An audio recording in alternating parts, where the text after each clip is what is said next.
Welcome to Connections Forum for Relationship, Expression, and Healing with a special edition. And this title of our show today is Awakening the Elephant in You. In our show, we are offering talks and interviews regarding the most important areas of human life, such as relationship, personal expression, self-development, and cultural development, as well as healing of these areas. The purpose of our show is to give you inspiration and also teach you new skills with which to connect with our topics. Before I introduce our special guest of today's show, here is some information about your hosts. I am Margherita Lotus. I'm an intuitive life and business mentor who helps professional women overcome emotional overwhelm and stress, and so that they can have fulfilling relationship and have a flourishing career. To find out more about me and my services, come to my website, thecrystallotus.com. And over to you, Heidi. Yeah, I am Heidi Hornlein, or Adelheid Hornlein, and I'm a transformational coach and a relationship counselor and also a voice therapist. I work with people who don't feel yet fully realized in their life, and I help them to find their full potentials and develop them, and then to live a fulfilling and happy life in love and joy. And I'm also the founder of the cultural association, which is called Paradiso Integrale here in Italy, which is a virtual and also a physical space, and where we welcome my husband Mark and myself, guests, and also course participants for relationship courses or empowerment courses. So if you want to find out more about me, come to our website, thepowerofrelationship.com. Before we enter into the conversation, again, welcome everybody, and we are so grateful that you are joining us or live or in replay. And please leave your comments and your questions here on the event page, and we will come back to you and respond everything. So now it's time to introduce our special guest, Sangita Iyer. She is super passionate about elephants. She is originally from India, and she lives now in Canada. She's the director and producer of the upcoming film Gods in Chains, which are the elephants, and she has just returned from India after filming. Her mission is to connect people with the nature and with wildlife for coping with stress and anxiety. So welcome, welcome, welcome, Sangita. Thank you so much, Heidi and Margherita. It's absolutely wonderful to be on your show, and thank you for this amazing opportunity. Namaste. Yes, I'm deeply excited and grateful for this opportunity that, and grateful for the people that are joining in also. So thank you. Okay, Sangita, would you like to tell us a little bit more? How is the story with the elephants, and how did you come to that, and how did you find out that this is your mission and what you are up to do? Mm-hmm. Yes, I've always felt a profound connection with nature and wildlife. I was raised in India, and culturally, elephants are very, very deeply tied with our, different practices, celebrations and festivities. But what really resonated for me is the fact that these amazing animals are intelligent and they have the healing capacity. And I've always known, that I did my degree in biology, and throughout my life, I did my master's in environmental education and communication, my journalism. I was an environmental reporter, nature and wildlife documentary filmmaker. So throughout my life, I've been very deeply connected with nature. It was in 2012 when I visited India. My father had passed, and it was his first anniversary. that a friend of mine invited me for a safari. Actually, it was not even a safari. He got a call. He used to work for the WWF at the time. He got a call saying that an elephant had fallen into a trench. And here I am. I've always wanted to, actually, I've always felt a deep connection with the elephants. I love animals because they have their own healing power. You know, they give you unconditional love. And, you know, they don't demand anything as humans do. But when it comes to the elephants, I've always felt a very special connection. And when this happened, when I was visiting India, we went to that place where the elephant had fallen into the trench. And I thought to myself, oh my goodness, what have I been doing with my life all this time by not connecting with these animals? Because after I moved to Canada, obviously, I lost in touch with the elephants. But then that was when this whole, you know, idea began. And then I returned in December 2013 to witness what was going on. I did a short film, and then I launched a campaign on the Indiegogo, and I saw the atrocities being committed against these elephants. What really resonated for me is that what we do to the earth and the animals, we are doing to ourselves. And when I was watching all of this glitz and glamour that's taking place, I also had a chance to go behind the scenes and really witness how these animals are treated. So I kind of, you know, I started connecting the parallel realities between what is happening in the human world and what's happening, you know, in the natural world, what's happening with elephants, what's happening with humans, you know, the captive elephants and the captive minds, and all of the pain and suffering that these animals have to endure, and all of this behind the glitz and glamour. So I'm thinking to myself, don't we do that in our society always? We have this facade, and, you know, we are decked up and dressed up, and internally there's this constant stress and anxiety about what's to come tomorrow. We are 7 billion and counting, 7.2 billion. And there are so many humans on this planet that we are dominant, and we have forgotten our place and connection with Mother Nature and her creations. We live in these concrete buildings, but really we belong into the natural world. We are part of this web of life, and we are but one strand in this web of life, as Chief Seattle said in his speech in 1854, that whatever we do to the web, we do to ourselves. And when I went to India in 2012, everything, I just started connecting the dots, and I said, I got to, you know, create a movie that really talks about the behind the scenes, you know, and what's happening with the glitz and glamour on the external, on the superficial level, but on the backside, these elephants are really, really hurting and suffering, just as we humans are internally suffering, and externally everything looks, you know, peachy. So that's how the movie came to come. Wonderful. I want to tell the listeners, obviously they have understood it by themselves, that you are a filmmaker and that you are especially interested in elephants. And when you talk about glitz and glamour, I think you are talking about the photos which I have seen, but maybe the watchers haven't seen, about these festivities where the elephants are dressed up, can you say dressed up, loaded with a lot of things. Would you like to talk about that? Because we don't really understand what the suffering is, you know. So. Absolutely.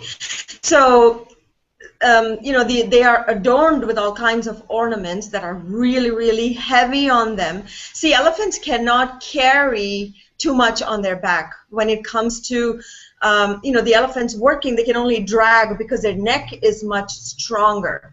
So they have, during the festivities, they are forced to carry 300 kilos, which is approximately about 600 pounds of weight on their back, because there are about 3 or 4 men that jump on their back, and plus they have the ornaments, you know, adorning their face that are so heavy, and the shackles that are tossed onto their bodies, and then the 4 legs are shackled so tightly, so the weight of all of these, you know, these things, including the men, including people that sit on the back of the elephants, including the ornaments, including the chains, everything it just really, really weighs down the elephant, and they're just helpless.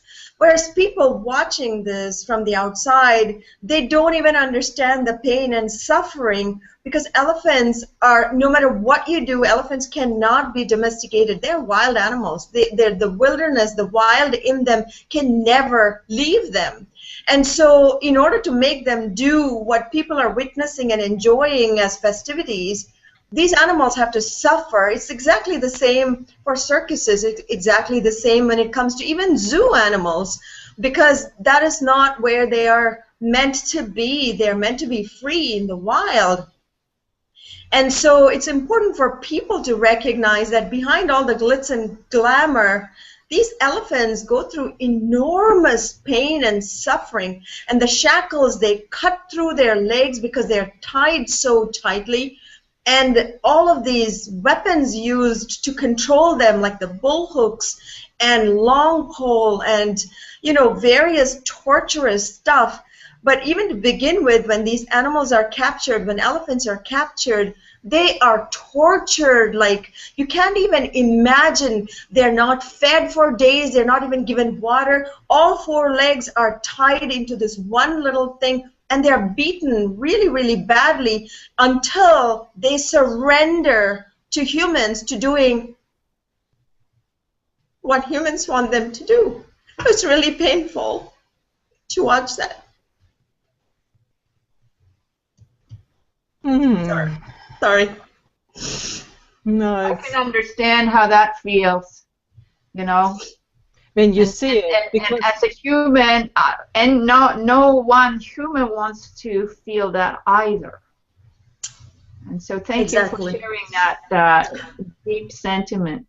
It's very powerful. Thank you. I was trying not to get emotional, but, you know, the thing is, excuse me, humans have, in my opinion, gotten to a point where we are just so caught up in greed and selfishness, and it's this unconscious way of thinking that it's all about materialism, and that we find so much pleasure in what is in the here and now. We forget about the pain and suffering of not just elephants, not just other animals, but other humans also. There are so many humans out there that are hurting and they're suffering in order to get to us what we get to purchase for such cheap prices from Walmart, for instance. I mean, I'm not condemning Walmart, but I'm just saying that, you know, there's child labor involved, there's slavery involved, and it just goes down to what we do to the animals, we do to humans also. And so with 7.2 billion and counting, how can we create that sense of love and compassion and empathy which we can learn from these elephants? They are the most loving animals on the planet that I've ever had a chance to really connect with so deeply. When I was doing my filming, obviously, we shot some elephants in the wild, but I could not go near them because, you know, they are wild elephants. And I had a chance to connect with the captive elephants, and one elephant in particular, Lakshmi, who is I've adopted her, and they just shower you with so much love, and they are empathic, they are loving, they endure so much pain and suffering, and they are so forgiving. It's like, you know, no matter what humans do to them, when I go near her, she doesn't suspect that I would hurt her. So innocent and just this unconditional love and giving. And they're so patient. And it's all these qualities that, you know, the humans also, we have it inside of us. Where have we lost these attributes? What has happened to these attributes? What happened along the way that we lost our way? So we really need to retrace our steps and find those attributes that are actually inherent in us. And to me, there's no better place to go and regain and reconnect and awaken those qualities than in the natural world or by connecting with animals. That is why I'm calling my program Awakening the Elephant in You. Wonderful. I completely agree. I don't have elephants at home, but I have a dog and I have many, many cats, and I had very many cats during the last 30 years. And I really feel a deep connection with them. And when about 2 or 3 weeks ago my most beloved cat died, it's really, you know, it is like losing a person.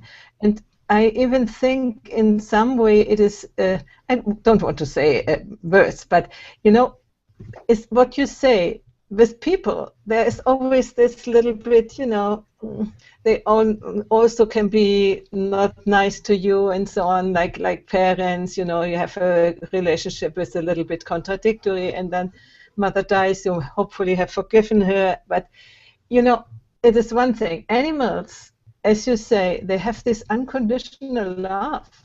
Mm-hmm. When they have decided to love you, they really do love you. And, you know, it's just a different thing, and I really can understand that. My question now is, so you have a double goal. First, or I don't know, first or second, to liberate these animals from their pain, yes, and their hardship, and also to transmit this, what you have learned with the animals, to other people. Is it right? Absolutely, and thank you for, you know, connecting the dots. So essentially what this program, Awakening the Elephant in You, is intended to do is to connect people with their own intrinsic nature. And I'm also using that program, I'm also raising funds for my elephants. 25% of all proceeds from my program will go towards the elephant, because I'm working on creating a sanctuary where these captive animals can be released, captive elephants can be released. And, you know, we need to, I mean, let's face it, the handlers that take care of the elephants, they live in utter poverty. I had a chance to visit them, and I went into one of the houses of the Mahout, as they call him, in India. And he was living in this real little shack, and he was still happy and content. So before I went to India in September, I actually called him and I said, do you want me to buy you anything? He said, all I need is a blanket. And that just broke my heart, because, you know, you talk to somebody that, you know, maybe your relatives or friends, what do you want? Oh, get me this and that and technology or jewelry or, you know, dress or whatever. This man, he didn't even have a blanket to sleep on.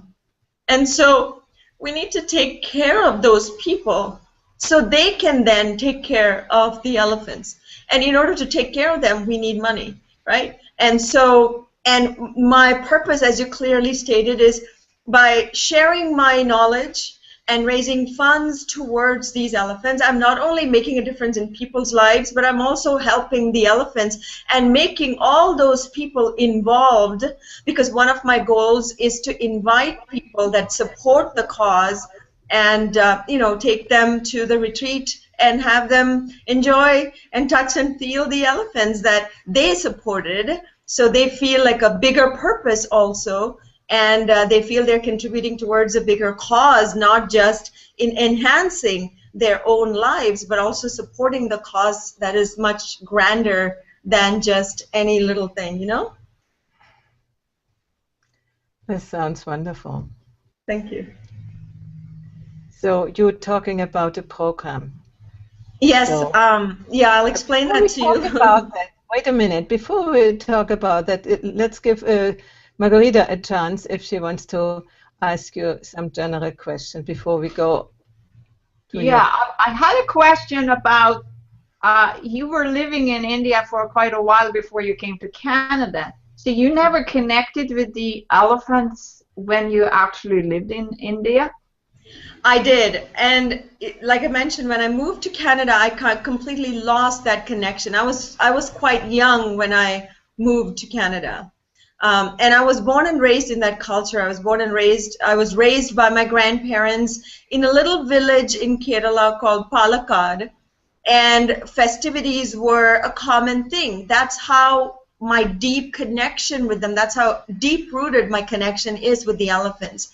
And so, but after I moved to Canada, obviously life took over. You kind of get adapted into the Western lifestyle and you focus on what's in the here and now.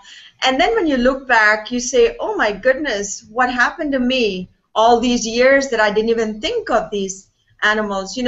But, and this is the point, it's a really good point you raised, because what happens is when we get so caught up in our lives, we really don't even have the time to think about anything else. So then the deeper question is, what is so important that we don't have time to consider for our bigger home? The way we take care of our home, which is, the apartment or condo or the house you live in, there's a bigger house called the earth that we share with other humans, that we share with other animals. What happened to that? How come we're not taking care of the earth?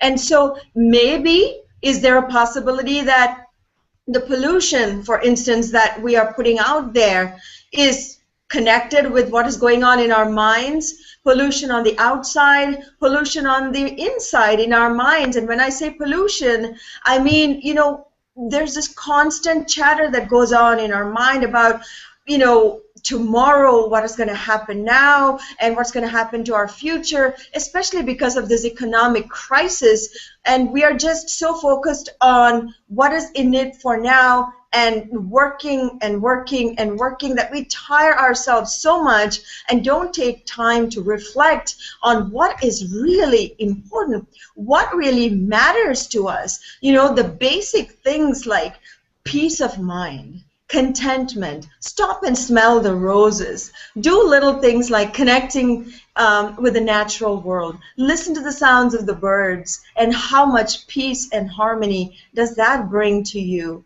How come we lost track of that in this technocratic society? We are so caught up in making a living rather than making a life. Thank you so much for that, because that's really bringing in the spiritual perspective as well. And if we're present in the moment, of course, we can enjoy the life much better. But if we get caught up, as you say, yes, we were on a downhill slope for sure. Yeah, absolutely. Thank you. Mm-hmm. Thank you for your question. Yeah, thank you. So now we are going to the part where we want to talk about your upcoming program. And as I know, tomorrow you will have a free webinar where people can sign up and they have an introduction to this program. And would you like to talk a little bit about the upcoming webinar first? Sure. And then, okay. And I will put on here on my lower third the short link where they can register for tomorrow's event. Absolutely, thank you. So tomorrow the event is taking place at 8 p.m. And if you clicked on that link that Heidi has posted, you'll be taken and you can sign up your name and your email address, and you'll get all the details necessary for the free teleseminar. It's a 75-minute session, and the curriculum that I'm offering is an 8-week program. It's very intense, and it is going to help people really connect with the deeper aspects.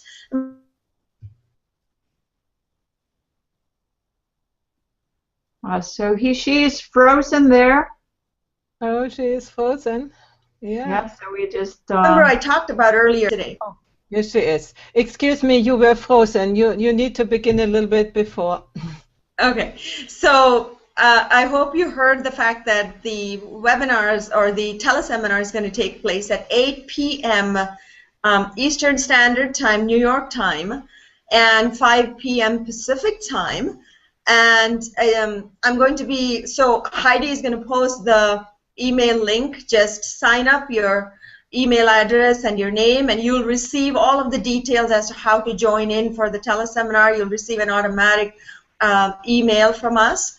And then when you join in, I'll be talking in detail about the 8 weeks intense curriculum. It is a curriculum because, you know, we spend a lot of money on going to university. I've spent about close to $100,000 for my bachelor degree, for my journalism, for my master's. But what about life coaching? What about, you know, you do all of these things and yet you really don't know how to deal with the basics, as in dealing with your emotions, for instance, right? There are so many preconceived ideas, perceptions, and assumptions. What are the cultural codes that have been implanted in your brain, and how is it impacting, you know, your experiences, your life experiences? There is a science called memetics, and it's an emerging science. I'm going to be focusing on that. One of the key principles of my entire program is based on system sciences, and being a biologist, I'm very skeptical about anything to do with new agey stuff, but the more I get engaged and involved, I'm learning a lot of scientific backing to everything that the consciousness movement and the transformational movement has been already saying for years. And so the system science, I'll be really getting into the brain science, because I became curious when people started talking about the mind. Where does the mind live? Does anybody know? Does it live in the brain? Does it live in the heart? You know, and how do your thoughts affect your brain chemistry, and how can you then think thoughts differently so your brain chemistry also changes, and then you can start manifesting, you know, peace and contentment. So I'll really get into the roots of the issue. And of course, having been a journalist and in the communication industry for the past 17 years, I am going to be talking at length about the media and the sensationalism and the violence and everything that is being purported by the media and how it impacts our psyche. How many hours of television are you consuming, and how is that impacting? I've got all specific numbers, and I've also got, you know, in-depth information on the factors that influence the news contents as well as the television programming contents, which I'm going to take into in-depth, and it will be a total eye-opener for people that really sign on with the course. And one of the other and favorite things, obviously, I'm going to talk at great length about nature connections. You know, there's this emerging science, again, called eco-psychology, and it suggests that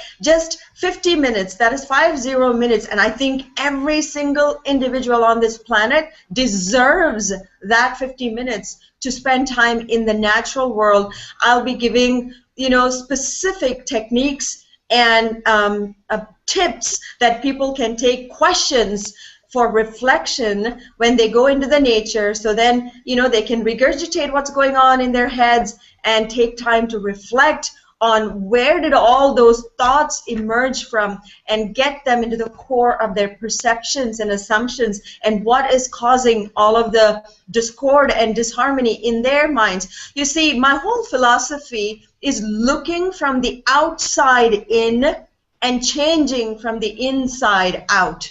So when you look at the natural environment, you're seeing all of the atrocities being committed in the natural world with other human beings.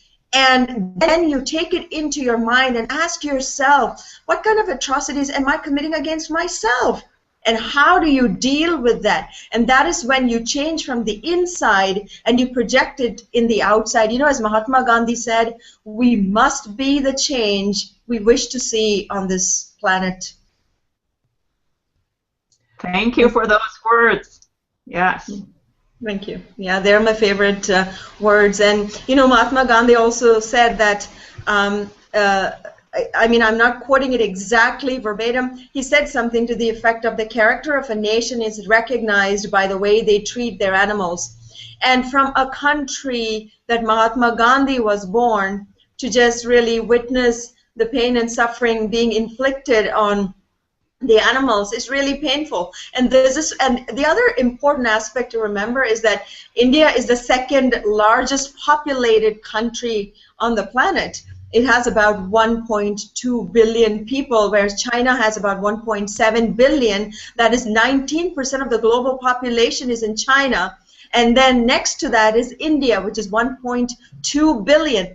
And can you imagine if all these people inflicted so much pain and suffering on the other animals? The other thing that I'm going to be really focusing on is not just the, you know, the mind and the matter stuff, but I'm going to be really giving people some real in-depth education on what, you know, what we are doing to the earth and how it is impacting not just the physicality, but how it is coming to haunt us back. We have heard about this Ebola outbreak, and according to the New York Times, more than 1 million people are going to be affected by this Ebola outbreak by January 2014.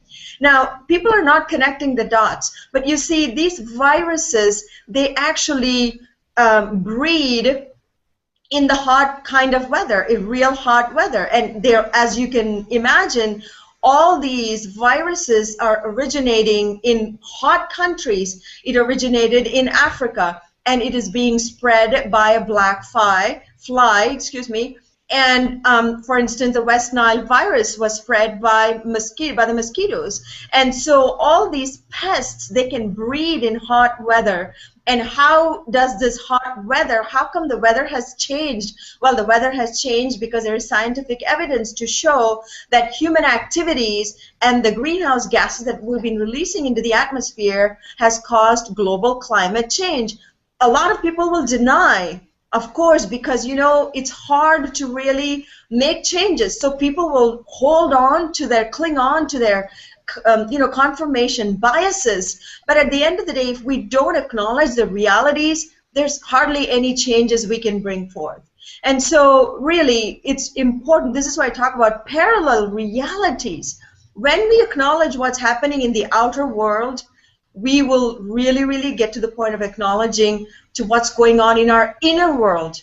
And then when we change our inner world, we'll be inspired to change what's happening in the outer world. There are a lot of amazing people that have good intentions to help the animals and the planet. And you know, the amazing thing is that the world is waking up. There's a massive shift taking place, and I am feeling more hopeful than ever before. Wonderful. I would like to emphasize this. When we change inside, when we change our mind, when we grow up and have a different mindset, the outer world will change automatically because we will behave differently. So the main thing is really growing up. That is my personal belief, and I work for that with people who come to me in coaching sessions. So we are coming for to me, the... yeah, I just wanted to mention about the two of you, you know, because I think, you know, just as all of us are now coming together collectively, and technology is amazing, which is connecting people and you know, events from various countries. Like, look, Heidi is in Italy, Margherita is in Kingston, Ontario, I'm in Toronto, but we can all collectively make a difference. And we are making a difference, and I commend you two ladies for doing what you're doing, because you're giving me the opportunity and creating platform for people to share what they're doing so everyone can get involved and be part of this grander mission. So thank you so much. Thank you. You are so welcome. Yes, thank you. Towards the end, and let's go to the takeaways. So Margherita, your last word for today. No, it's not the last, but your takeaway.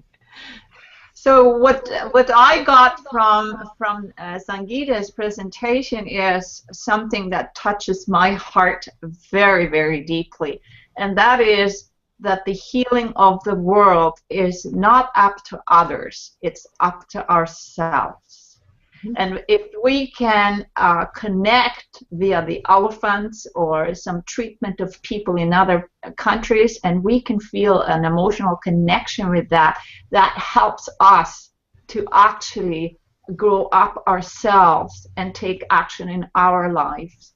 And that is the reason why we can change. Each person can change the destiny of the whole planet by doing each one of us one small action or in our own lives. So thank you for that, Sangita. That goes really, really deep. Thank you. Yeah, and I want to comment on that. I mean, what we are doing here, Margherita and me, to create a platform for people to share their knowledge, their wisdom, their concerns, their passions, you know. This is really, for us, the step we are doing. We came out of invisibility, risking to be seen and judged and whatever. But we do it because we feel this passion for that. It's maybe not exactly the same passion for everybody of us, but we do our part. We are little wheels in the whole thing. And if everybody takes his or her part, we really can change the world. And as Sangita said, it's not only outside. It's first of all the inside change, which enables us to do the things which we are doing more, how do you say, with more grace or more easiness? Humility. More, what? Humility. Yeah, also humility. Yeah, very good, very good. So to you, Sangita, what is your last word? Thank you for the opportunity, and I would love for people to join in for the live teleseminar tomorrow night at 8 p.m. Eastern Standard Time. The last thing that I want to say is exactly ended on this note. We are but a strand in this web of life. Whatever we do to the web, we do to ourselves. We have to acknowledge the realities that we are witnessing. We have to connect with our own intrinsic inner world, because when we transform ourselves from the inside, we can actually make changes in the outside. There's a profound power, there's deep power when you really, really harness that knowledge and understand that you have the power to make the difference. Because at the end of the day, people feel so overwhelmed when we look at these atrocities. But every single individual has a power to make a difference by doing whatever. You may think it's little, but it really means a lot to the planet. But can you imagine if 7.2 billion of us said, oh, it's not my job, oh, I'm not going to do this? Can you imagine what kind of planet are we going to leave behind for our future generations, for our children and grandchildren? Are we going to leave behind a sick planet, or do we want to leave behind a healthy planet where everybody is happy, peaceful, and content? And so we need to coexist, and in order to do that, we need to really connect with the natural world so we can connect our intrinsic nature, and we can then heal the planet collectively. So thank you for this opportunity. Wonderful. Thank you, Sangita, to be here. We did this extra episode of our Connections series because tomorrow is this event of this free webinar of Sangita, and I invite you to go there, sign up. And even if you watch this video later on YouTube or even here on the event page, you can still sign up and you will have the replay, and Sangita will take care of you, I'm really sure. So this is my last word, and I want to invite you to our regular session of Connections Forum. It is on Thursday, 9 a.m. Eastern Time, 3 p.m. my time, and a little early for Pacific time. It's 6 o'clock in the morning, but we have people who get up in the morning just to watch or to be part of our show. So Margherita, would you like to talk a little bit about what is coming up on Thursday? Yes, we have an episode called Healing with Laughter. Nice. And Eileen Niederberg is going to be our special guest, and we're going to have a really fun and beautiful episode on how to heal with laughter. Nice.